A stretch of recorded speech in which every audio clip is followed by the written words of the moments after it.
Hello friend, कैसे हैं आप सभी। उम्मीद करता हूँ अच्छे होंगे, स्वस्थ होंगे और अपनी पढ़ाई को लेकर अच्छे से चल रहे होंगे।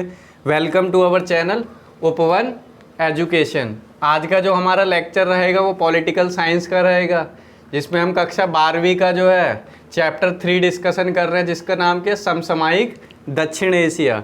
और ये कौन सा पार्ट है? पार्ट सेकंड है। इससे पहले दक्षिण एशिया समसामयिक दक्षिण एशिया का जो फर्स्ट पार्ट है वो मैंने अपलोड कर दिया है, और बाकी के जो 2 चैप्टर और हैं, 2 ध्रुवीयता का अंत और समसामयिक सत्ता के वैकल्पिक केंद्र, उसको भी अपलोड कर दिया है। और ये आपका तीसरा चैप्टर है, तो आप लोग जाके उस चैप्टर को भी क्या कर सकते हैं, देख सकते हैं, जिससे ये सारे चैप्टर क्या हो जाएंगे, समझ में आ जाएंगे। क्योंकि हर चैप्टर एक दूसरे से क्या लिंक होता है। अंतर्राष्ट्रीय स्तर पर कौन सी घटना हुई, शीत युद्ध क्या था, नहीं था, तो ये सारी चीज़ों का महत्व रहता है। मतलब पीछे का जब बैकग्राउंड पढ़ लेंगे ना, तब क्या होता है, चीज़ें आपको अच्छे से समझ में आएंगी।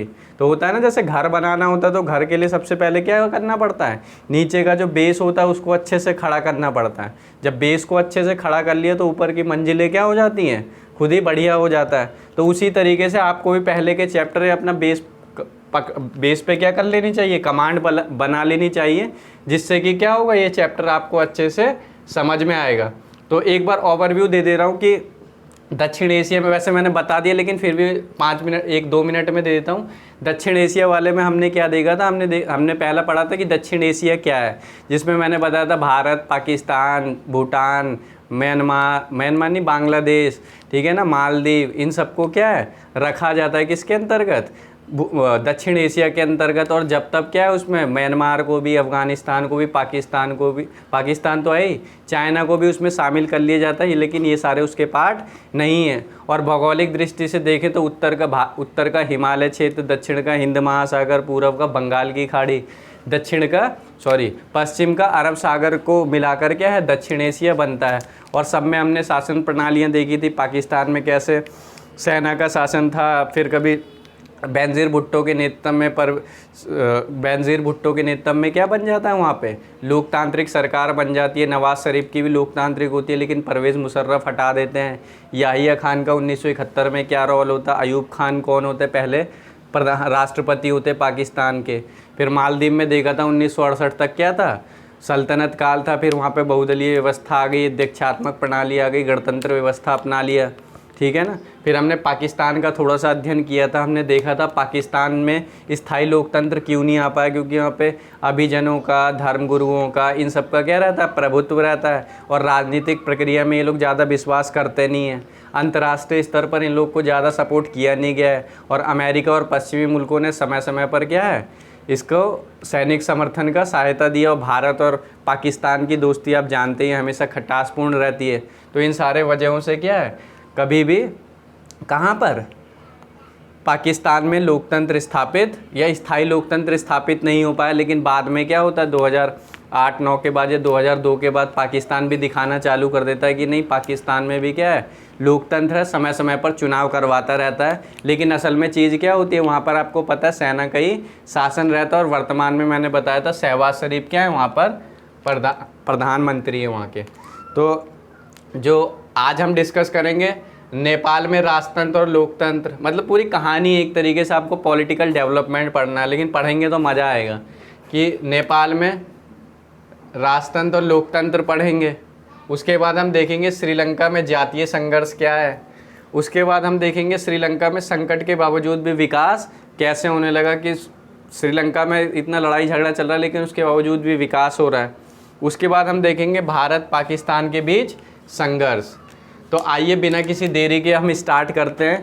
तो अपना लेक्चर स्टार्ट करते हैं पहले क्वेश्चन से, कि नेपाल में राजतंत्र और लोकतंत्र, यानी आप नेपाल जानते ही हैं। नेपाल के अगर इतिहास आप जानते होंगे तो आपको पता ही है, राम जी का जो विवाह हुआ था वो कहाँ पर हुआ था, नेपाल में हुआ था। नेपाल जो आज का जो जनकपुर है, वैसे तो मिथिलांचल में पड़ता था, वही मिथिलांचल में था, लेकिन आप आजकल क्या है, वो कहाँ पर चला गया है, वो चला गया है नेपाल में। तो कह सकते हैं कि जो राम जी थे वो नेपाल के क्या रहे हैं, दामाद रहे हैं। तो कहीं ना कहीं वैसे भी हमारे कल्चरल संबंध हैं नेपाल से अतीत में। और नेपाल एक हिंदू राष्ट्र भी शुरू से ही रहा, आप जानते ही होंगे। उसके बाद लुम्बिनी को आप कैसे भूल सकते हैं, भगवान बौद्ध का क्या हुआ था, वहाँ पर जन्म हुआ था। तो नेपाल से हमारे ये सारे क्या रहे हैं, संबंध रहे हैं और नेपाल को हमने हमेशा से क्या किया है, सपोर्ट किया है। नेपाल में चाहे ये इस पे नहीं है, ये खाली ऐसा ही है समझने के लिए, बैकग्राउंड कोई नहीं पूछेगा, लेकिन आप फिर भी पता होना चाहिए। 2015 में वहाँ पे अर्थक्वेक आया था, नेपाल में भूकंप आया था, तो भारत ने क्या किया था, मदद किया था, समय समय पर मदद करता रहता है, ठीक है ना। और नेपाल के लोगों को भारत में आने के लिए वीज़ा भी लेने की ज़रूरत नहीं है, ना ही नौकरियाँ भी मिल जाती हैं कई सारी। तो ये सारी चीज़ें, खैर ये सब तो बैकग्राउंड था समझाने के लिए, और समझना भी चाहिए ज़रूरी, थोड़ा सा पुस्तकों से भी अपना क्या है ऊपर उठ जाना चाहिए, बुक से भी थोड़ा। तो समझते हैं क्या है नेपाल में राजतंत्र और लोकतंत्र। यानी राजतंत्र का मतलब शुरुआत में ही नेपाल में, शुरुआत से ही नेपाल में क्या रहा है, राजाओं का शासन रहा है। और लोकतंत्र और राजाओं का शासन आप जानते हैं, बॉलीवुड में एक हीरोइन भी है जिसके पिताजी क्या थे, राजा थे, जिसका नाम सुना होगा आपने, मनीषा कोइराला। अगर सुना होगा तो आपको पता होगा, ठीक है ना। लाल बादशाह में जो हीरोइन है उसी का नाम क्या है, वो भी कहाँ की है, नेपाल की है, ठीक है ना। नेपाल के ऊपर पिक्चर भी बनी है, ठीक है ना। तो नेपाल में राजतंत्र और लोकतंत्र, यानी शुरुआत में नेपाल में क्या था, राजतंत्र था, लेकिन बाद में जनता के दबाव में या आंदोलन में क्या है, बाद में क्या हो गया, लोकतंत्र हो गया। तो ये कहानी है पूरा, बस थोड़ा थोड़ा समझने का क्या करना है, इसको प्रयास करना, सारी चीज़ें क्लियर आ जाएंगी। बस ओवरव्यू रखना माइंड में कि पहले राजतंत्र था, बाद में लोकतंत्र आ गया। और लोकतंत्र तो आएगा नहीं, कुछ ना कुछ क्या होगा, आंदोलन होगा। तो एक एक करके समझने का क्या करते हैं, प्रयास। देखो अतीत में हिंदू राज्य था, मैंने पहले ही बता दिया। जो नेपाल था शुरुआत में ही, शुरुआत से ही क्या है, शुरुआत से ही रहा है कौन सा, हिंदू राज्य रहा है। और वहाँ पर क्या था, संवैधानिक राजतंत्र। संवैधानिक राजतंत्र का मतलब मैंने पहले वाले वीडियो में भी बताया था। संवैधानिक राजतंत्र का मतलब ये होता है, नेपाल में जो है, नेपाल में संविधान तो है, लेकिन संविधान किसके अकॉर्डिंग चलेगा, वहाँ का जो राजा होगा, ठीक है ना, वहाँ का जो किंग होगा उसके अकॉर्डिंग क्या है, वहाँ पे क्या है, कोई भी संविधान बनेगा। लोगों को अधिकार है, लेकिन डिसाइड कौन करेगा, वो सारा निश्चय करेगा कौन, वहाँ का राजा। तो ये ध्यान रखना, अतीत में क्या था, नेपाल हिंदू राज्य था, लेकिन बाद में क्या हुआ, वहाँ पे संवैधानिक राजतंत्र आ गया। उसके बाद दूसरा पॉइंट देखते हैं, राजनीतिक पार्टियाँ और जनता खुले उत्तरदायी शासन की आवाज़ उठाती थी। यानी वहाँ की जो पॉलिटिकल पार्टीज़ हो गई, राजनीतिक पार्टियाँ, जनता क्या करती थी, उत्तरदायी शासन की आवाज़ उठाती थी। इसका मतलब क्या है, वो उत्तरदायी शासन की आवाज़ उठाने का मतलब है कि जब वहाँ पर आपने, ठीक है संविधान तो बना रखा है, लेकिन वो संविधान ही किस काम का, जो आपके ही अकॉर्डिंग चलेगा, आपके ही अनुसार चलेगा, राजा के अनुसार चलेगा। तो वहाँ की जो भी पॉलिटिकल पार्टीज़ थी, राजनीतिक पार्टियाँ थी, और जनता ने भी क्या किया, इसका विरोध करना स्टार्ट कर दिया, और वो उत्तरदायी शासन की मांग करने लगी। उत्तरदायी शासन का मतलब होता है रिस्पॉन्सिबल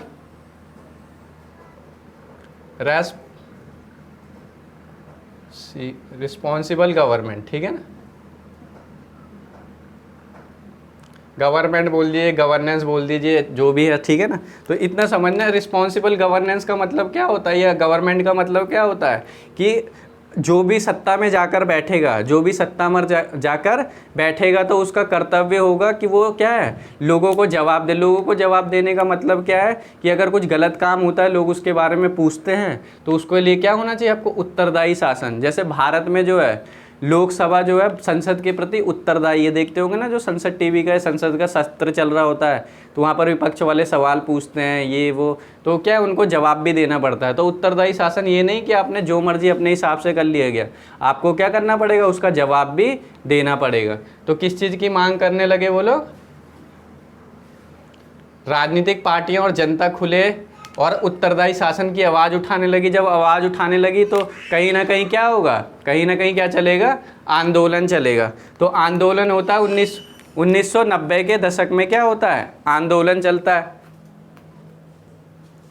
तो 1990 के दशक में क्या चलता है, या 1990 में क्या चलता है, वहाँ पे आंदोलन चलता है। राजनीतिक पार्टियाँ और जनता क्या करती हैं, उसमें सहभागी होती हैं, पार्टिसिपेट करती हैं। तो मजबूर होकर राजा को क्या करना पड़ता है 1990 में, कब, 1990 में राजा को लोकतांत्रिक संविधान की मांग माननी पड़ती है। इसका मतलब क्या है, कि वो मान जाता है कि एक मतलब नेपाल का क्या होना चाहिए, संविधान होना चाहिए, जिस पर जनता के भी क्या होना चाहिए, व्यू होना चाहिए, यानी जनता से भी पूछकर बनाया जाए। तो इतना ध्यान रखना, 1990 में क्या चलता है, लोकतांत्रिक संविधान की मांग मान ली जाती है, किसके द्वारा, राजा के द्वारा। उसके बाद क्या है, माओवादी का राजा और सत्ताधारी अभिजनों के विरुद्ध क्या रहता था, सशक्त विद्रोह रहता था। माओवादी का मतलब क्या होता है मैं बताता हूँ, ये समझना, ये सारी क्या है, एक विचारधारा है। तो आप जानते होंगे जो नेपाल चाइना था, कौन था, चीन था, वो 1949 में 1949 में वहाँ पे सिविल वॉर क्या हुआ था, ख़त्म हुआ था। ये घरेलू वगैरह युद्ध चल रहा था उसमें, तो वो क्या हुआ, ख़त्म। तो चाइना जब सिविल वॉर ख़त्म हुआ तो उसका नेतृत्व किया था माओ त्से तुंग ने। किसने किया था, माओ त्से तुंग ने, ठीक है ना। चाहो तो ये सारी चीज़ें क्या हैं, आपस में वो बोला, उसमें क्या कर सकते हैं, साइड में खोपचे में क्या कर सकते हैं, लिख सकते हैं, जिससे क्या आपको कहानी थोड़ी बहुत क्या हो जाए, याद हो जाए। तो चीन में क्या होता है, माओ से तुंग के नेतृत्व में क्या होता है, 1949 में सिविल वॉर जो होता है वो ख़त्म हो जाता है। तो इसकी एक आइडियोलॉजी रहती है माओ की, यानी माओ की जो विचारधारा होती है ना, उसी को क्या बोलते हैं, माओवादी। माओ की विचारधारा को क्या बोलते हैं, माओवादी। जैसे गांधी की विचारधारा को गांधीवादी बोलते हैं, ठीक है ना, वैसे ही माओ की विचारधारा को क्या बोलते हैं, माओवादी बोलते हैं। तो इनकी बेसिकली विचारधारा क्या होती है माओवादियों की, अगर सत्ता को परिवर्तन करना है तो सत्ता के लिए किस में विश्वास करते हैं, हिंसक क्रांति में। किस में विश्वास करते हैं, हिंसक क्रांति में, ठीक है ना। ये दिख रहा होगा, ये थोड़ा सा हल्का ही चल रहा है, लेकिन कोई नहीं, मेरे वर्डों पे ध्यान देना।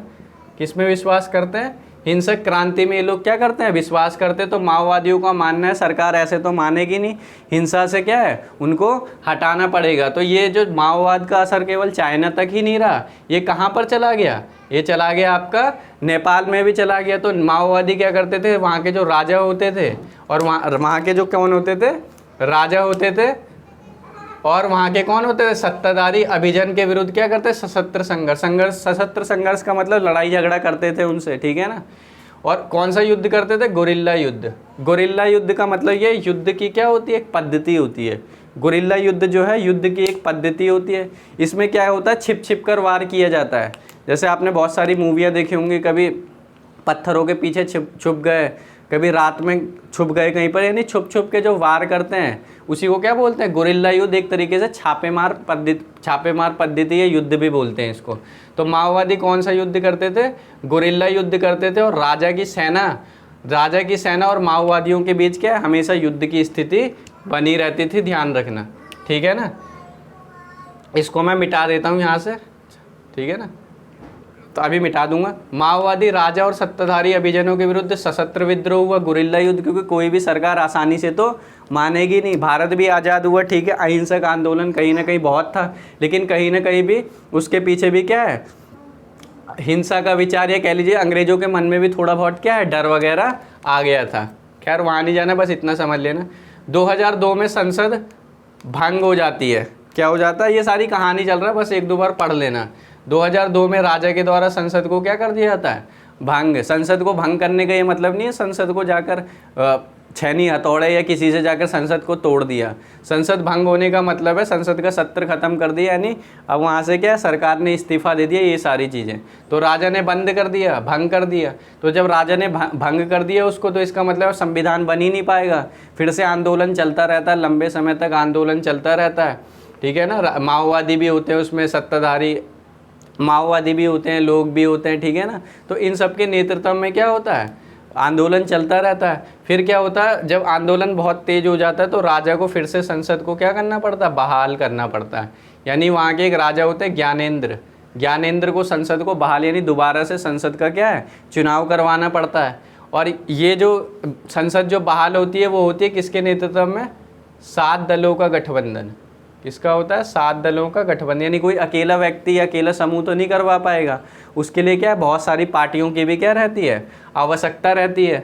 तो 7 दलों का गठबंधन। जैसे आपने एक मूवी भी देखी होगी कातिया वाली, उसमें 7 भाई होते हैं, सनी देओल डायलॉग मारता है, 7 को मारूंगा एक साथ मारूंगा, लेकिन 7 क्या होते आते हैं, अलग अलग रहते हैं। लेकिन यहाँ पे 7 पार्टियाँ क्या हो गई, एक साथ में आ गई। 7 पार्टियाँ एक साथ में आ गई तो ये क्या हो गई, मजबूत हो गई। इसको बोलते हैं 7 पार्टी अलायंस। क्या बोलते हैं, 7 पार्टी अलायंस। तो हिंदी और इंग्लिश दोनों में लिख लेना, ठीक है ना। क्या बोलते हैं, 7 पार्टी अलायंस, ठीक है ना, 7 पार्टी अलायंस बोलते हैं इसको,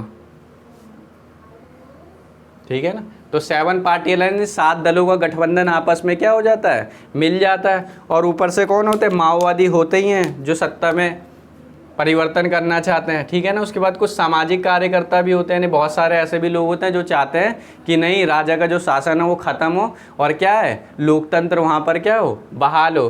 तो ये जो भी गठबंधन, ये जो आंदोलन होता है ना, ये ज़्यादातर अहिंसक रहता है। शुरुआत में तो माओ थोड़ा करते भी है, लेकिन बाद में थोड़ा क्या हो जाता है, अहिंसक प्रतिरोध हो जाता है। प्रतिरोध का मतलब होता है अहिंसक तरीके से क्या करते हैं, विरोध प्रकट करते हैं। जैसे गांधी जी क्या करते थे, अहिंसक रूप से कुछ भी क्या करते थे, अंग्रेजों के विरुद्ध प्रतिरोध करते थे। उसके बाद है राजा का पद। तो ये सारी जब कहानी हो जाती है ना, तो बहुत सारे लोग कहते हैं ठीक है लोकतंत्र आना चाहिए, लेकिन हम बहुत सारी चीज़ें जो है हमारी अतीत से जुड़ी हुई है जिसको नष्ट नहीं किया जाना चाहिए। होती है ना बहुत सारे, देखना भारत में कितनी सारी धर्म, जाति, लिंग, परंपरा, सबकी अपना अपना कल्चर होता है। देखा ही होगा गुजरात में गुजराती बोलते हैं, उनका खाने पीने का ढंग अलग होगा, ढोकड़ा, फाफड़ा, जलेबी, नाम इतने खतरनाक होते हैं। बिहार में अलग होता है, दाल भात लिट्टी चोखा, ये सारी होती है। पंजाब में अलग होता है, सरसों साग। साउथ इंडिया में इडली डोसा, ये सारी चीज़ें चलती हैं। तो वो क्या होती हैं, उनके कल्चर का क्या होती है, पार्ट होती हैं। कपड़े पहनने का ढंग अलग होता है, कहीं पे साड़ी पहना जाता है, कहीं पे सूट पहना जाता है, ठीक है ना। तो ये सारी चीज़ें अलग अलग होती है। तो उसको वो लोग क्या करते हैं, बचा के आज भी रखा है कि नहीं, इतिहास से चलती हुई आई है। तो उसी तरीके से नेपाल के जो लोग थे वो भी सोच रहे थे कि नहीं, नेपाल में ठीक है लोकतंत्र तो आए, लेकिन राजा का पद कहीं ना कहीं क्या है, बना रहना चाहिए। क्यों? क्योंकि जो राजा का पद है ना, ये अतीत काल से क्या है, जुड़ा हुआ है। इसलिए राजा का जो पद है कहीं ना कहीं क्या है, आवश्यक है। यानी राजा को पावर तो नहीं होगी, लेकिन फिर भी हमारे अतीत को जिंदा रखने के लिए, हमारे कल्चर को जिंदा करने के लिए क्या होना चाहिए, राजा का पद आवश्यक होना चाहिए। तो ये सारी चीज़ें हो जाती हैं और लास्ट में जाके क्या होता है, 2008 में जो होता है ना, वहाँ पे राजतंत्र ख़त्म हो जाता है और 2015 में वहाँ पे क्या है, नया संविधान बन जाता है। कहाँ पर बन जाता है, नेपाल में, ठीक है ना। तो 2000, ये डेट याद रखना, पूछ लेगा एक नंबर में। 2015 में नया संविधान बना और 2008 में राजतंत्र। और इसमें एक महिला भी होती है जिनका नाम होता है दुर्गा थापा। क्या नाम होता है, दुर्गा थापा। तो जब आप एनसीईआरटी वाली बुक देखेंगे तो साइड में जहाँ पे ये लिखा होगा नेपाल में राजतंत्र, तो वहाँ पे दिखाया होगा एक जगह दुर्गा थापा को क्या है, लोकतंत्र यानी आंदोलन में पार्टिसिपेट करते हुए दिखाया गया है। दूसरी जगह वहाँ पर दिखाया होगा, एक और तस्वीर होगी उसमें दिखाया गया है कि जब वहाँ पे क्या हो जाता है, राजतंत्र ख़त्म हो जाता है, तो वो लोग क्या है, होली एक तरीके से खेलते हुए क्या है, उन लोग को दिखाया गया है। तो इन्होंने भी क्या है, बहुत बड़ी भूमिका निभाई थी किसमें, नेपाल में राजतंत्र को हटाने में और लोकतंत्र को स्थापित करने में। तो ये हो गया नेपाल का डेवलपमेंट। तो ध्यान रखना क्या था, हिंदू राज्य था, संवैधानिक राजतंत्र था, राजनीतिक पार्टी और जनता किसकी मांग कर रही थी, खुले शासन की आवाज़ उठा रही थी। आंदोलन होता 1990 में, राजा मान लेता संविधान होना चाहिए। माओवादी जो हैं राजा का और सत्ताधारी अभिजनों का विरोध करते हैं, गुरिल्ला युद्ध करते हैं। 2002 में संसद भंग हो जाती है, लेकिन फिर से बहाल कर दिया जाता है। और 7 पार्टी अलायंस, माओवादी, सामाजिक कार्यकर्ता अहिंसक प्रतिरोध करते हैं। इस तरीके से क्या होता है, नेपाल में कहीं ना कहीं 2008 में राजतंत्र खत्म और 2015 में नया संविधान बन जाता है, ठीक है ना। और नेपाल को हम लोग क्या करते रहते हैं, हेल्प करते रहते हैं। लेकिन चाइना जो होता है, चाइना क्या करता है, बार बार नेपाल को भड़काता रहता है इंडिया के खिलाफ। चाइना का काम ही यही है। तो उसके जवाब में कभी कभी नेपाल के जो प्रधानमंत्री वगैरह जो भी होते हैं वहाँ पर, वो क्या करते हैं, क्या कहते हैं, स्टेटमेंट भी दे देते हैं भारत के विरुद्ध। तो ये भी एक दिक्कत है। खैर ये क्या हो गया, हमारा नेपाल हो गया, ठीक है ना। तो इसको एक बार देख लेना, और चीज़ें नहीं समझ में आ रही तो बताना, और समझ में आ रही है तो भी बताना, फीडबैक देना। नहीं समझ में आ रही है तो कहाँ समझ में नहीं आ रही है, ठीक है ना। और कुछ चीज़ अगर दिख नहीं रहा हो तो आप क्या कर सकते हैं, क्वालिटी बढ़ा सकते हैं। आपके पास तो सारे क्या हैं, सुविधाएं होती हैं। आप अपने हिसाब से चीज़ों को चला सकते हैं, आगे बढ़ा सकते हैं। मन करे तो वीडियो को बंद भी कर सकते हैं, शॉर्ट्स भी देख सकते हैं, ठीक है ना, वो आपके ऊपर। तो ये हमने देख लिया नेपाल में राजतंत्र और लोकतंत्र। आप देखेंगे श्रीलंका में जातीय संघर्ष। श्रीलंका में क्या है, जातीय संघर्ष। इसका मतलब क्या है, दक्षिण एशिया में अभी तक जितने भी हमने देश पढ़े हैं या समझे हैं, चाहे वो पाकिस्तान हो, चाहे बांग्लादेश हो, चाहे नेपाल हो, कहीं सब में क्या है, कहीं ना कहीं कौन सी समस्या रह रही है, लोकतंत्र स्थापित होने की समस्या हो रही है, या वहाँ पे सेना आ जा रही है, या लोकतंत्र नहीं आ पा रहा है, ये सारी समस्याएं हैं, ठीक है ना।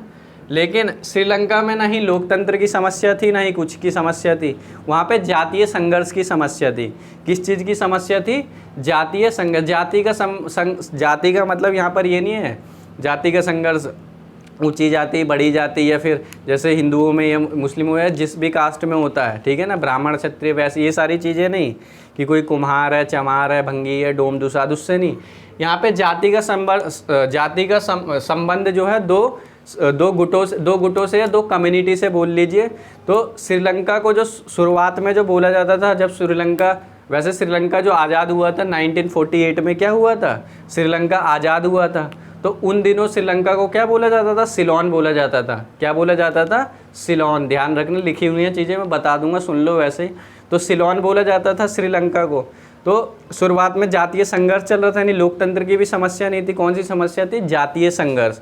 और जो जातीय संघर्ष था ना, वो दो ग्रुप के बीच में, या दो कम्युनिटी के बीच में, दो समुदायों के बीच में हो रहा था, जिसमें एक तरफ सिन्हाला कम्युनिटी थी जिसको सिंहली समुदाय बोलते हैं, दूसरी तरफ तमिल समुदाय था। कौन सा था?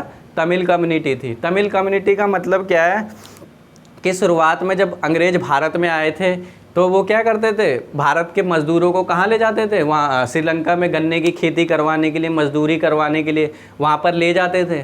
तो जब वो श्रीलंका में उनको वहाँ पर ले जाते थे तो वो क्या करते थे? बॉन्ड वगैरह भरवा लेते थे। बॉन्ड का मतलब होता है पेपर पे साइन करवा लेते कि इतने वर्ष से पहले आप अपने घर नहीं जा सकते थे। लेकिन होता है ना, जहाँ पे व्यक्ति काम करने लगता है तो वहीं पर जाकर क्या हो जाता है? सेटल हो जाता है। तो उनके दादा परदादा भी क्या हो गए? वहीं सेटल हो गए। तो उनके बच्चे आते रहे, तो वो लोग भी क्या है? वहीं के ही निवासी हो गए। जब एक जगह पर आप बहुत सालों से रह रहे होंगे तो वो देश कभी छोड़ा जाएगा? नहीं छोड़ा जाएगा। तो इस तरीके से तमिलनाडु से ले जाकर कहाँ पर अंग्रेज ले जाते थे? श्रीलंका में काम करवाते थे। तो वहीं बस गए। तो जब वहीं बस गए तो कहीं ना कहीं वो लोग भी डिमांड करने लगे कि श्रीलंका के जो तमिल है उनके लिए भी क्या होना चाहिए? एक अलग राष्ट्र या क्षेत्र होना चाहिए। लेकिन शुरुआत से जो इसका विरोध कौन करते हैं? सिन्हाला कम्युनिटी या सिंहली समुदाय जो होते हैं, इसका क्या करती है? विरोध करती है। तो हमेशा कहती है, क्योंकि शुरुआत से ही वहाँ की जो राजनीति है, पॉलिटिक्स है, उस पर किसका दबदबा रहा है? सिंहली लोगों का क्या रहा है? दबदबा रहा है। तो वो लोग नारा देते हैं कि सिंहली जो है सिर्फ श्रीलंका जो है सिर्फ किसका है? सिंहली लोगों का है। लेकिन इससे क्या होगा? उनको दिक्कत होगी। और ऊपर से वो ये भी बोलते हैं जो तमिल वगैरह यहाँ पर रह रहे हैं उनको कोई भी रियायत नहीं देनी चाहिए। जैसे भारत में होता है ना, सरकार क्या करती है? सरकार देती है, राशन वगैरह मुफ्त दे देती है, या कुछ करती है, आरक्षण ही दे देती है जाति के आधार पर। आजकल आर्थिक रूप से भी EWS मिला हुआ है। लेकिन इस सारे चीज़ों का विरोध करती है कौन?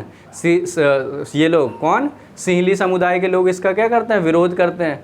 तो विरोध करते हैं तो फिर बहुत ज़्यादा समस्या आ जाती है। जब तमिलों का बहुत ज़्यादा विरोध करते हैं ना, तो उसी में से कुछ उग्रवादी सोच के लोग होते हैं। उग्रवादी मतलब कुछ ज़्यादा एक्सट्रीमिस्ट होते हैं, ठीक है ना, कुछ ज़्यादा ही मतलब विचार लड़ाई झगड़े में थोड़ा सा क्या करने लगते हैं? विश्वास करने लगते हैं। तो जब वो लड़ाई झगड़े में विश्वास करने लगते हैं तो एक वो लोग 1983 में एक संगठन बना लेते हैं, लिट्टे। कौन सा संगठन होता है? लिबरेशन टाइगर्स ऑफ तमिल इल्म। यही सारी कहानी लिखी है, सुनना मेरे वर्ड को, फिर एक बार इसको भी 2 मिनट में देख लेंगे। तो 1983 में यानी 1983 में वही तमिलों में से कुछ उग्रवादी लोग क्या बना लेते हैं? लिट्टे बना लेते हैं, यानी LTTE, यानी लिबरेशन टाइगर्स ऑफ तमिल इल्म। और वो लोग जो है किसकी डिमांड करते हैं? वो लोग डिमांड करते हैं किसकी? तमिल इल्म की क्या करते हैं? डिमांड करते हैं। किसकी डिमांड करते हैं? तमिल इल्म की क्या करते हैं? डिमांड। तमिल इल्म का यानी का मतलब ये होता है, तमिल इल्म का मतलब होता है कि तमिलों के लिए क्या होना चाहिए? एक अलग क्षेत्र होना चाहिए। जैसे श्रीलंका है, श्रीलंका का जो उत्तर पूर्वी हिस्सा है, यानी मान लीजिए श्रीलंका है, ठीक है ना, क्या है? श्रीलंका है। तो श्रीलंका का जो उत्तर पूर्वी यानी ये वाला जो हिस्सा है, यहाँ पर एक रीजन है, उसको बोलते हैं जाफना। क्या बोलते हैं? जाफना। ये आपकी बुक में नहीं है, एक्स्ट्रा इन्फॉर्मेशन है, देखना क्या है। जाफना एक क्या है? रीजन है यहाँ पर। तो यहाँ इस जाफना वाले यानी उत्तर पूर्व में, यानी नॉर्थ ईस्ट में, जैसे भारत का नॉर्थ ईस्ट है ना, वैसे इनका भी नॉर्थ ईस्ट जो है, वहाँ पर क्या है? किसका ज़्यादा वो है? ये जाफना एक रीजन है। तो इस जाफना रीजन में ज़्यादा जनसंख्या किसकी है? तमिल लोगों की जनसंख्या। तो बोलते हैं जो उत्तर पूर्वी वाला क्षेत्र है, इसको एक अलग देश बना देना चाहिए। कौन सा? तमिल मतलब तमिल इल्म बना देनी चाहिए, नहीं तमिलों का वो बना देना चाहिए, लेकिन इतने आसान तो है नहीं, तो संघर्ष वगैरह लड़ाई वगैरह चलता रहता है। और जो तमिलों की जो समस्या है ना, डायरेक्टली किससे जुड़ी हुई है, भारत के लोगों से जुड़ी हुई है, क्योंकि बहुत उनका रिलेशनशिप भी है, तमिल हैं और तमिलनाडु भारत में भी है। तो ये समस्या भारतवंशी लोगों से जुड़ी है। भारतवंशी लोगों का मतलब ये है कि बहुत मतलब भारतवंशी यानी भारत से सीधा सीधा क्या है समस्या जुड़ी है। अगर वहाँ के श्रीलंका के तमिलों को कोई भी दिक्कत आती है तो यहाँ के तमिल वाले क्या बोलते हैं कि आपको कहीं ना कहीं क्या करना चाहिए। हाँ, तो मैं बता रहा था कि अगर कोई भी समस्या होती है श्रीलंका के तमिलों को, तो वो लोग क्या बोलते हैं, भारत सरकार पर क्या डालते हैं, दबाव डालते हैं कि आप इस समस्या में क्या कीजिए, सुलझाने का प्रयास कीजिए। तो फिर उसके बाद भारत भी क्या करता है, 1987 में एक शांति सेना भेज देता है। शांति सेना का मतलब है जो वहाँ की जो लड़ाई हो रही होती है, एक तो लिट्टे संगठन के साथ हो रही होती है, किसकी लड़ाई, तमिल की जो गवर्नमेंट होती है उसकी। तो जब वो अपनी शांति सेना भेजती है, और ऐसे नहीं भेजती है, दोनों के बीच क्या होता है, समझौता होता है, तब जाकर क्या है वो अपनी सेना भेजती है भारत, ठीक है ना। श्रीलंका की सरकार के साथ क्या हो जाता है, समझौता होता है। तो जब समझौता हो जाता है तो उसके बाद क्या होता है, जब समझौता हो गया तो समझौता होने के बाद क्या होता है कि शांति सेना भेजती है 1987 में। लेकिन वहाँ के जो लोग होते हैं वो लोग क्या है, उसको अंदरूनी मामले में क्या है, हस्तक्षेप मान लेते हैं। वो बोलते हैं कि ये हमारी संप्रभुता के खिलाफ है, यानी हमारी सोवरेनिटी के खिलाफ है। तो वो क्या है, इसको ज़्यादा पसंद करती नहीं है कि कोई भी दूसरे देश से आता है इसमें, ठीक है ना। तो ये सारी चीज़ें उसमें रहती हैं। लेकिन फिर क्या करता है, जब उसको पसंद नहीं आता तो 1989 में क्या करता है, श्रीलंका से अपनी सेना को वापस बुला लिया जाता है। तो जब वो अपनी सेना, भारत अपनी सेना बुला लिया जाता है तो संघर्ष हटता नहीं है। तो फिर अंतर्राष्ट्रीय स्तर पर दो देश होते हैं, नॉर्वे और ये आइसलैंड। कौन से होते हैं, नॉर्वे और आइसलैंड मध्यस्थता करते हैं, और दोनों के बीच क्या होता है, संघर्ष ख़त्म हो जाता है एक तरीके से। लिट्टे की भी बात थोड़ी बहुत, मतलब तमिलों को भी थोड़ी बहुत रियायत दे दिया जाता है। इस तरीके से जो तमिल की जो समस्या होती है कहीं ना कहीं धीरे धीरे क्या होने लगती है, ख़त्म होने लगती है। और 2009 में लिट्टे को क्या कर दिया जाता है, समाप्त कर दिया जाता है, ठीक है ना। ये लिट्टे वही है, लिबरेशन टाइगर ऑफ तमिल इल्म, जिसने भारत के प्रधानमंत्री राजीव गांधी की क्या कर दी थी, हत्या कर दी थी, ठीक है ना। राजीव गांधी की हत्या जो है इसी संगठन के एक दो व्यक्तियों ने की थी, किसकी, राजीव गांधी की। खैर, अब चलते हैं, ये कहानी अगर आपको पूरी समझ में आई होगी तो यही सारी क्या है, इसमें रामायण लिखी हुई है, ठीक है ना। रामायण है, एक तरीके से महाभारत कह लीजिए, लड़ाई झगड़ा ही चल रहा है, ठीक है ना। देखिए क्या है, श्रीलंका में जातीय संघर्ष, यानी श्रीलंका 1948 में क्या होता है, आज़ाद होता है। और श्रीलंका जब आज़ाद होता है तो श्रीलंका के एक क्षेत्र को अलग राष्ट्र बनाने की मांग करते हैं। किसकी मांग करते हैं, अलग राष्ट्र बनाने की मांग, यानी कौन करते हैं, तमिल वाले। सिंहली वर्सेस तमिल, सिंहली वर्सेस तमिल का मैंने वो बता ही दिया क्या चक्कर था। उस समय सिलोन कहा जाता था किसको, श्रीलंका को।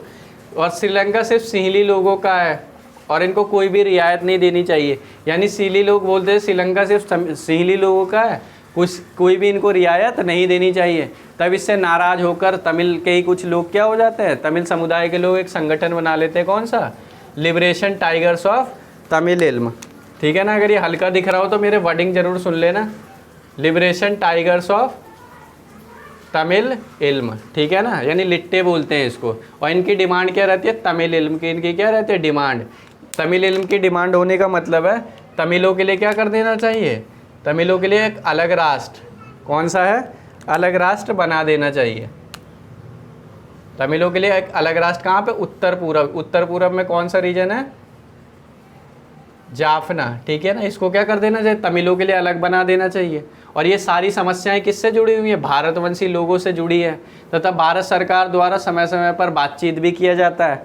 और उसके बाद 1987 में क्या है, सेना भेजी जाती है, भारतीय सेना भेजी जाती है भारत सरकार के द्वारा, ठीक है ना। तो फिर ये, लेकिन वहाँ के लोग क्या है, इसको अंदरूनी हस्तक्षेप मानते हैं, इसका विरोध करते हैं। तब 1989 में क्या है, अपनी शांति सेना बिना समझौता किए ही क्या हो जाती है, वापिस आ जाती है। लेकिन अंतर्राष्ट्रीय स्तर पर मध्यस्थता होती है, जिसमें नॉर्वे और आइसलैंड क्या करते हैं, मध्यस्थता करते हैं। इस तरीके से तमिलनाडु की समस्या क्या हो जाती है, समाप्त हो जाती है, ठीक है ना। तो नींद तो आ रही होगी वैसे, क्योंकि सारी राम कहानी चल रही है, लेकिन इंटरेस्ट लेना पड़ेगा। क्या कर सकते हो, पढ़ाई ऐसी है कि नींद आने ही लगती है उसमें, ठीक है ना। लेकिन क्या पढ़ना पड़ता है, बताना पड़ता है कि हाँ सब कुछ क्या चल रहा है, बढ़िया चल रहा है, समझ में आ रही हैं चीज़ें। और नहीं समझ में आ रही तो बताइए, ठीक है ना, और नहीं समझ में क्यों नहीं आ रही वो भी बताइए। और थोड़ा सा इंटरेस्ट लेने का क्या कीजिए, प्रयास कीजिए। जब तक इंटरेस्ट चीज़ों में लेंगे नहीं तब तक चीज़ें आसानी से समझ में नहीं आएंगी, ध्यान रखना, ठीक है ना। तो ये सारी चीज़ें हो गई। अब एक क्वेश्चन बनता है, ये वाला सबसे इम्पॉर्टेंट क्वेश्चन है, ध्यान रखना, पेपर में पूछता है ये, ठीक है ना। क्या है, श्रीलंका में संकट के बावजूद विकास होने के क्या कारण थे, यानी ऐसे कौन से कारण थे जो श्रीलंका में इतना जातीय संघर्ष होने के बावजूद भी श्रीलंका में विकास की गतिविधि रुकी नहीं है। तो उसके कई सारे कारण हैं, जैसे आर्थिक विकास हो गया, उदारीकरण हो गया, जनसंख्या पर नियंत्रण हो गया, ठीक है ना, ये सारी चीज़ें रही हैं। लोकतांत्रिक व्यवस्था, तो पहला क्या, आर्थिक वृद्धि दर, यानी इतनी लड़ाई होने के बावजूद भी, जातीय संघर्ष होने के बावजूद भी श्रीलंका में क्या है, व्यापार वगैरह होता रहा और उसका आर्थिक वृद्धि क्या है, हमेशा होती रही, यानी इकोनॉमिक डेवलपमेंट उसका होता रहा। और वहाँ पे जो प्रति व्यक्ति आय थी वो एशिया में उस समय सबसे ज़्यादा थी। ये एक एक नंबर में बनेगा, ध्यान रखना, पूछ लेगा प्रति व्यक्ति आय सबसे ज़्यादा कहाँ पर थी, तो एशिया में सबसे ज़्यादा कहाँ पर थी उस समय में, कहाँ पर थी, श्रीलंका में थी। तो आर्थिक वृद्धि थी। प्रति व्यक्ति आय का मतलब होता है एक व्यक्ति औसतन कितना कमाता है। इकोनॉमी वगैरह पढ़ाओ तो समझ में आएगा, बस अभी इतना घुसना नहीं है, बस सिंपल सा ध्यान रखना। प्रति व्यक्ति आय एशिया में सबसे ज़्यादा थी किसकी, इसकी, श्रीलंका की। तो आर्थिक वृद्धि दर होती रही उसका। उदारीकरण किया, यानी दक्षिण एशिया में सबसे पहले उदारीकरण किसने किया था, श्रीलंका ने। उदारीकरण का मतलब होता है कि कोई भी व्यापार खोलने के लिए, कुछ भी कार्य करने के लिए पहले क्या, सरकार से परमिट या लाइसेंस वगैरह लेना होता है, ठीक है ना, सरकार से क्या लेना होता है, लाइसेंस वगैरह। तो लेकिन उससे क्या होता है, प्रक्रिया बहुत क्या हो जाती है, जटिल हो जाती है। तो बहुत सारे विदेशी कंपनी वाले इसी वजह से क्या है, वहाँ पर जाके निवेश नहीं करते हैं। तो श्रीलंका ने क्या कर दिया, उदारीकरण यानी लाइसेंस की वो क्या है, पॉलिसी को ज़्यादा क्षेत्रों में हटा दिया। जैसे भारत में भी 1991 से पहले एलपीजी यानी लिबरलाइजेशन, प्राइवेटाइजेशन, ग्लोबलाइजेशन अपनाने से पहले क्या था, लाइसेंस लेना पड़ता था। लेकिन फिर बाद में 1991 में जब न्यू इकोनॉमिक पॉलिसी आया तो उसको हटा दिया गया, ठीक है ना। तो अब क्या है, केवल भारत में भी 5 क्षेत्रों में क्या है, लाइसेंस लेना पड़ता है। जैसे शराब हो गया, सिगरेट हो गया, परमाणु हथियार हो गया, या फिर कुछ रसायन वगैरह बनते हैं, इन सारी चीज़ों में क्या है, लाइसेंस लेना पड़ता है। तो उदारीकरण भी दक्षिण एशिया में सबसे पहले किसने किया था, श्रीलंका ने। उदारीकरण करेगा तो इस पर बहुत ज़्यादा क्या आ जाएगा, निवेश आ जाएगा, व्यापार बढ़ेगा, विदेशी मुद्रा आएगी। उसके बाद है जनसंख्या का नियंत्रण करना।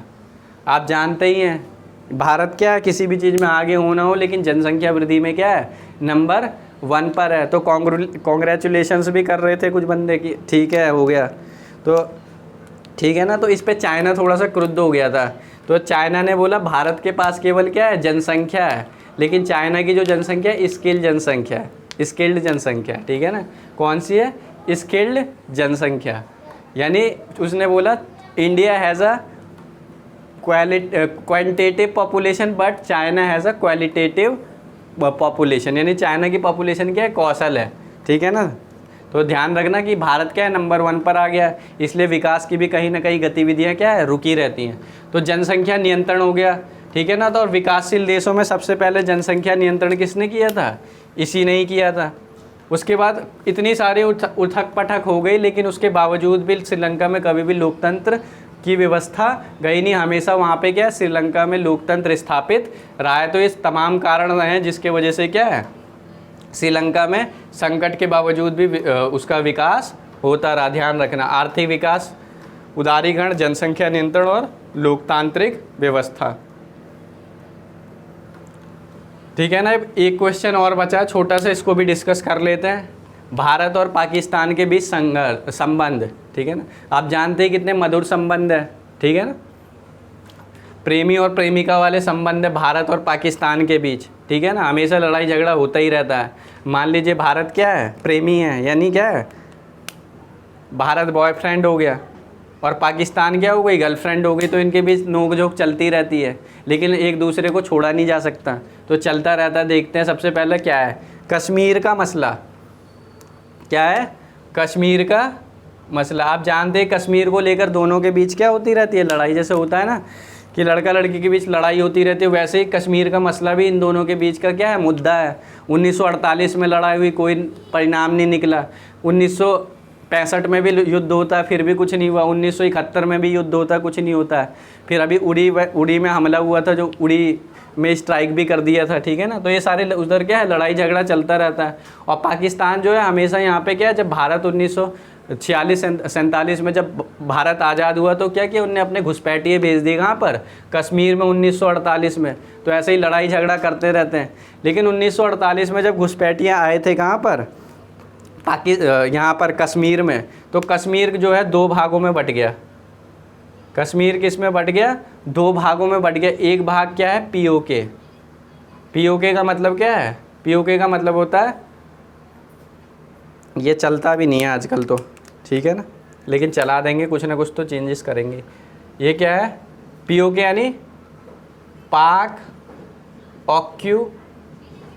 ऑक्यूपाइड कश्मीर, ठीक है ना, यानी पाकिस्तान ऑक्यूपाइड क्या है, कश्मीर है। इसको, इसका फुल फॉर्म क्या होता है, पाकिस्तान ऑक्यूपाइड कश्मीर। इसका मतलब हिंदी में क्या है, पाक अधिकृत क्षेत्र, ठीक है ना। जो सुनते ही होंगे पीओके पीओके पीओके, तो इस पे क्या कर लिया, पाकिस्तान ने 1948 में कब्जा कर लिया। ऐसे तो ये भारत का ही पार्ट है, लेकिन कश्मीर के जिस पार्ट पे उसने कब्जा कर लिया है पाकिस्तान ने, उसको क्या बोलता है, पीओके, यानी पाकिस्तान ऑक्यूपाइड कश्मीर, पाक अधिकृत क्षेत्र। इसको लिख लेना साइड में यहाँ पे, ठीक है ना। यहाँ पे जगह कम था इसलिए मैंने नहीं लिखा है, लेकिन आप लोग क्या कर लेना, लिख लेना। और जो क्षेत्र वो कब्जा कर लेता है वो तो पीओके हो जाता है, लेकिन बाकी जो क्षेत्र बच जाता है वो भारत का क्या बचता है, जम्मू और कश्मीर भारत का कहलाता है। तो ध्यान रखना 1948 में बढ़ जाता है, कश्मीर पे जिस हिस्से पर पाकिस्तान कब्जा कर लेता है उसको क्या बोलते हैं, पीओके बोलते हैं, यानी पाक ऑक्यूपाइड कश्मीर, यानी पाक अधिकृत कश्मीर बोलते हैं। और जो हिस्सा बच जाता है जम्मू कश्मीर, यानी 1/3 हिस्सा भारत का, 1/3 हिस्सा किसने कब्जा कर रखा है, इसने, पाकिस्तान वालों ने। 1/3 बोलने का मतलब है कि अगर 100% ज़मीन है तो उस पर 25% कब्जा किसने कर रखा है, पाकिस्तान ने क्या कर रखा है, कब्जा। और ठीक है ना, तो 25% भूमि आज भी क्या है, उनके पास है। तो ये कश्मीर मसले को लेकर हो गया। फिर 1971 का ये आप जानते ही हैं, भारत पाक युद्ध हुआ था, ठीक है ना। भारत पाक युद्ध होता है, वही कौन सी समस्या आ जाती है, समस्या कौन सी हो जाती है, वही पश्चिमी पाकिस्तान, पूर्वी पाकिस्तान वाली मैंने वीडियो में समझाया भी है, इससे पहले वाले में जाकर देख लेना। वही सारी 2-3 लाइन में लिख देना है कि पूर्वी पाकिस्तान पे पश्चिमी पाकिस्तान वालों के द्वारा क्या किया जाता था, दबाव बनाया जाता, शोषण किया जाता था, उनकी संस्कृति को, बंगाली संस्कृति को ख़त्म किया जा रहा था, उनके ऊपर बंगाली भाषा क्या है, लादी जा रही थी, थोपी जा रही थी। तो वहाँ से लोग क्या है, भाग भाग के, और कोई आवाज़ उठा रहा था, शेख मुजीबुर रहमान की कहानी मैंने बताई है। तो वही सारी चीज़ है, ठीक है ना, बार बार रिपीट नहीं कर सकते क्योंकि वीडियो क्या हो जाएगी, लंबी हो जाएगी, देख लेना जाके। और एक नए देश का जन्म होता है जिसका नाम क्या होता है, बांग्लादेश का क्या होता है, जन्म होता है। तो ठीक है ना, तो इस वजह से भी दोनों के बीच कहीं ना कहीं खटासपूर्ण संबंध रहते हैं। 1965 में भी युद्ध हो जाता है, और दोनों के बीच हथियारों को लेकर क्या चलती रहती है, होड़, यानी दोनों एक दूसरे पर शक की निगाहों से देखते रहते हैं, ठीक है ना, कि मोबाइल चेक करवा दे, मोबाइल वो करवा दे। तो ये सारी चीज़ें क्या हैं, चलती रहती हैं। तो दोनों, पाकिस्तान और भारत दोनों क्या करते रहते हैं, हथियारों की होड़ करते रहते हैं, यानी दोनों को एक दूसरे पर शक रहता है, इसलिए कि एक देश दूसरे देश पर हमला ना कर दे, इसलिए दोनों क्या ज़्यादा से ज़्यादा हथियारों को क्या करते रहते हैं, इकट्ठा करते हैं। और आप जानते भी हैं 1998 में भारत ने क्या किया था, पोखरण किया था, यानी परमाणु हथियार का क्या कर लिया था, परीक्षण कर लिया था। और ये दूसरी बार था जब भारत ने परमाणु हथियारों का परीक्षण किया था। और पहली बार जो भारत ने परमाणु हथियारों का परीक्षण किया था वो 1974 में किया था, ठीक है ना। कहाँ पर किया था, 1974 में राजस्थान की एक जगह थी पोखरण, ठीक है ना, राजस्थान की एक जगह थी क्या, पोखरण।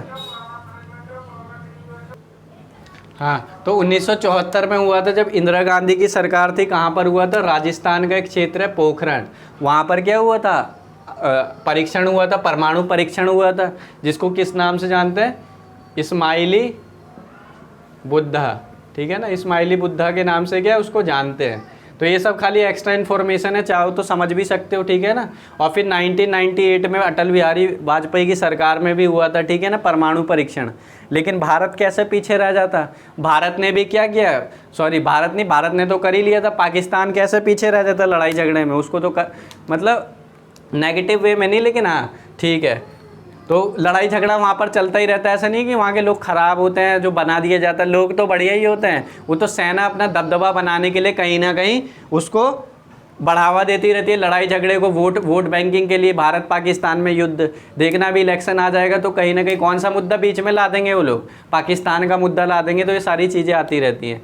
तो खैर, तो पाक चगाई ये नहीं, पाकिस्तान ने भी क्या किया, जब 1998 में भारत ने कर लिया तो पाकिस्तान में भी एक जगह चगाई पहाड़ी, ठीक है ना, वहाँ पर क्या है, उसने परीक्षण कर लिया, ठीक है ना। तो ध्यान रखना है इसको।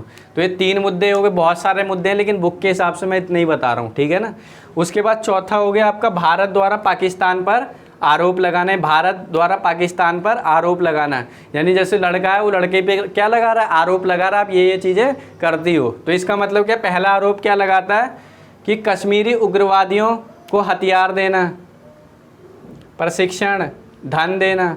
इसका मतलब क्या है, कश्मीरी उग्रवादियों को हथियार देने का मतलब क्या है कि भारत क्या है, उस पर आरोप लगाता है, किसके ऊपर, पाकिस्तान के ऊपर। आप क्या है, आप जो है कश्मीरी उग्रवादियों को क्या करते रहते हो, हथियार भी देते हो, धन भी देते हो, प्रशिक्षण भी, ऊपर से उनको सिखाते भी हो कि भारत के खिलाफ कैसे लड़ाई करना है, आतंकवादी गतिविधियों भारत के खिलाफ बढ़ाते रहते हो। आप जानते हैं समय समय पर आए थे, अफजल गुरु आया था, आप जानते ही होंगे, उस पर एक मूवी भी बनी हुई है जिसमें नाना पाटेकर वाली है। तो ये सारे आरोप लगते रहते हैं, ठीक है ना। ये थोड़ा नीचे इसको जूम कर लेना अच्छे से, क्या है, दिख जाएगा।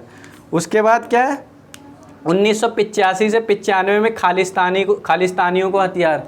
तो खालिस्तानी कौन थे समझेंगे बाद में। जो सिखों में क्या है, सिखों में भी जो उग्रवादी पंथ के लोग थे वो क्या कह रहे थे, पंजाबी लोगों के लिए क्या एक अलग राष्ट्र बना देना चाहिए, तो उसको क्या बोलते हैं, खालिस्तान बोलते हैं। ये खाली इतना ही समझना। अभी 1985 से 95 में भारत आरोप लगाता है कि आप खालिस्तानियों को भी क्या करते हो, सपोर्ट करते हो, हथियार देते हो और गोला बारूद भी देते हो, ठीक है ना, जिससे भारत का क्या अंदरूनी मामला क्या हो जाए, बिगड़ जाए। ऊपर से ISI पर भी आरोप लगता है। ये इसी के भारत के आरोप हैं। ISI का मतलब होता है इंटर सर्विसेज अलायंस। इसको लिख लेना एक बार, ठीक है ना, ये इंपॉर्टेंट है। ये लिखना मत लिखना, लेकिन इसको जरूर लिख लेना, मिटा रहा हूँ मैं, जगह नहीं है वहाँ पे, इसलिए इसको यहीं लिख दे रहा हूँ। ISI यानी पाकिस्तान की खुफिया एजेंसी है, जिसका फुल फॉर्म क्या है, इसको भी लिख लेना, इंटर, ठीक है ना, सर्विसेज। आई से क्या होगा, इंटेलिजेंस, ठीक है ना, इंटर सर्विसेज इंटेलिजेंस। तो इसकी खुफिया एजेंसी पर भी क्या लगता है, आरोप लगता है कि कहीं ना कहीं ये जो क्या है, पाकिस्तान है, अपनी खुफिया एजेंसी के माध्यम से भारत, जो पूर्वोत्तर भारत है, यानी उत्तर पूर्व भारत है, यानी असम, अरुणाचल प्रदेश, नागालैंड, मिजोरम, मणिपुर, सिक्किम, ठीक है ना, ये सब, त्रिपुरा, इन सब में क्या करता है, वो आतंकवादी गतिविधियों में भारत विरोधी अभियान कराता है। बोलता है कि आप भारत के लोग नहीं हो तो भारत सरकार के खिलाफ क्या करो, अभियान करो। तो ये क्या अंदरूनी मामले में क्या हो जाता है, हस्तक्षेप। लेकिन ऐसा थोड़ी केवल भारत ही लगाएगा, सामने वाला भी तो कुछ बोलेगा, ठीक है ना।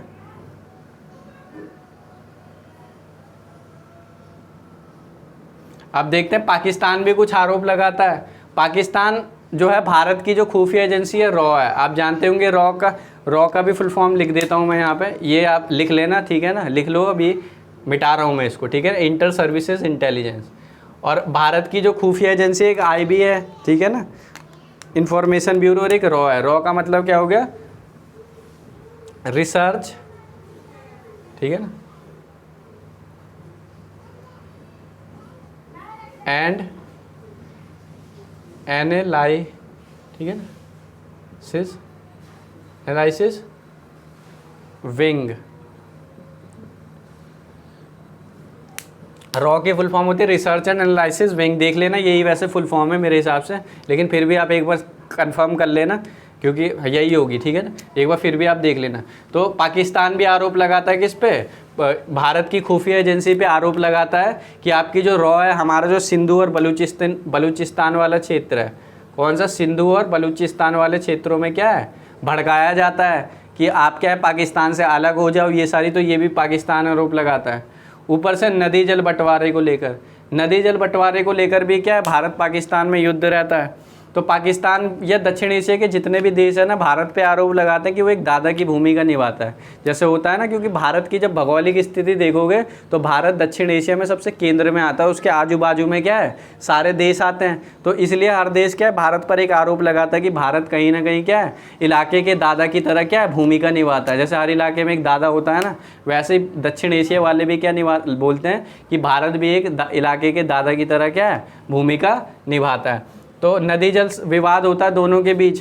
तो आप जानते होंगे सिंधु नदी है, ठीक है ना। तो 1960 में क्या होता है, वर्ल्ड बैंक की मदद से, ये नाम जरूर याद रखना, क्या है, विश्व बैंक। विश्व बैंक की मदद से क्या होता है, सिंधु जल संधि होती है, जिसमें पानी का बंटवारा हो जाता है, ठीक है ना। क्या हो जाता है, पानी का बंटवारा। बोला जाता है भारत जो है पाकिस्तान को सूखे भी मार सकता है और पानी में डुबो कर भी मार सकता है। उसका कारण ये है कि सिंधु नदी का जो जल, ये पाकिस्तान में जो जल जाता है या पानी जाता है, उसका जो फाटक होता है वो क्या होता है, भारत से ही खुलता है। अगर भारत ने क्या कर दिया, फाटक खोल दिया, तो पूरा पाकिस्तान हो सकता है क्या आ जाए, वहाँ पे बाढ़ आ जाए। और बंद कर दिया तो क्या हो जाएगा, वहाँ पर सूखा आ जाएगा। लेकिन भारत ऐसा नहीं करता, भारत हमेशा क्या है, सबसे मित्रता लेकर चलता है। तो सिंधु जल संधि होती है। इसको हल्का सा मैं डिस्क्राइब कर दे रहा हूँ, वैसे डिस्क्राइब करने की ज़रूरत नहीं है, लेकिन फिर भी मैं क्या कर दे रहा हूँ, डिस्क्राइब कर दे रहा हूँ। इसको लिख लेना और एक बार बता देना अगर आपको कोई एक्स्ट्रा इन्फॉर्मेशन जाननी है कि नहीं जाननी। केवल बुकवाम बनना है यानी किताबी तक सीमित रहना है तो वो भी बता देना, लेकिन मैं बता दे रहा हूँ। जिसको समझना है समझ लेना, और जिसको अगर नया समझना हो तो वो बता देना। उस हिसाब से क्या है, मैं चीज़ों को अलग चीज़ों को नहीं समझाऊँगा, ये आ गया तो मैं समझा दे रहा हूँ। 1990 में क्या होता है, संधि हो जाती है, क्या, सिंधु जल संधि होती है वेस्ट बैंक की सहायता से। तो पाकिस्तान में और भारत के बीच 6 नदियाँ आप जानते होंगे। तो जिसमें से क्या होता है, CJI का मतलब होता है चेनाब, सुना हो आपने, झेलम और इंडस, ठीक है ना। उसके बाद क्या होता है, रावी, व्यास और सतलज। यानी CJI का मतलब क्या होता है, ये चेनाब, झेलम और इंडस। यानी इंडस मतलब सिंधु नदी का जो 80% जल है वो किसको मिलेगा, पाकिस्तान को मिलेगा, और 20% जल किसको मिलेगा, भारत को मिलेगा। वैसे ही रावी, व्यास और सतलज का जो 80% जल है वो किसको मिलेगा, भारत को मिलेगा, इंडिया को मिलेगा, और 20% जल किसको मिलेगा, पाकिस्तान को मिलेगा, ठीक है ना। तो इससे क्या होगा, दोनों की समस्याएं क्या हो जाएंगी, सॉल्व हो जाएंगी। तो ये था आज का पूरा डिस्कशन। और एक चीज़ और है कि अगर कुछ भी आता है, ध्यान रखना इस सब्जेक्ट में कभी भी लिखने के लिए आता है तो हमेशा ज़्यादा से ज़्यादा मैप अगर बना सकते हो तो मैप ज़रूर बना के आना। भारत पाकिस्तान का रिलेशन आए तो वो बना देना, श्रीलंका के साथ आए तो वो बना देना, नेपाल के मैप बनाओगे तो क्या है, उससे थोड़ा सा आपका जो पेपर है हो जाएगा, वो क्या हो जाएगा, और निखर जाएगा। तो एक बार हम ओवरव्यू देख लेते हैं, हमने क्या क्या देखा है। भारत और राजतंत्र में नेपाल में राजतंत्र और लोकतंत्र कैसे आया, ठीक है ना, ये सारी हमने चीज़ें देखी। उसके बाद हमने देखा श्रीलंका में जातीय संघर्ष से लिए और इन सब वाला 1987 1989 ये सारी कहानी हमने देखी।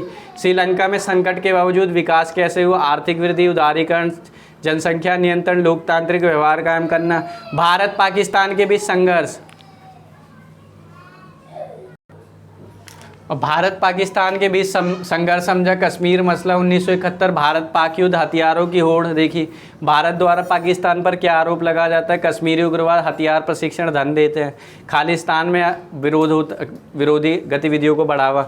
ISI भी पूर्वोत्तर भारत में क्या करता है, अभियान चलाता है। पाकिस्तान भी आरोप लगाता है, क्या करती है, सिंधु और बलूचिस्तान में भड़काती है दंगे, सिंधु जल संधि समझा। तो ये आज का हमारा पूरा लेक्चर था, ठीक है ना। इसको मैं मिटा दे रहा हूँ, आप क्या कर लेना, इसको स्क्रीनशॉट ले लेना, ठीक है ना।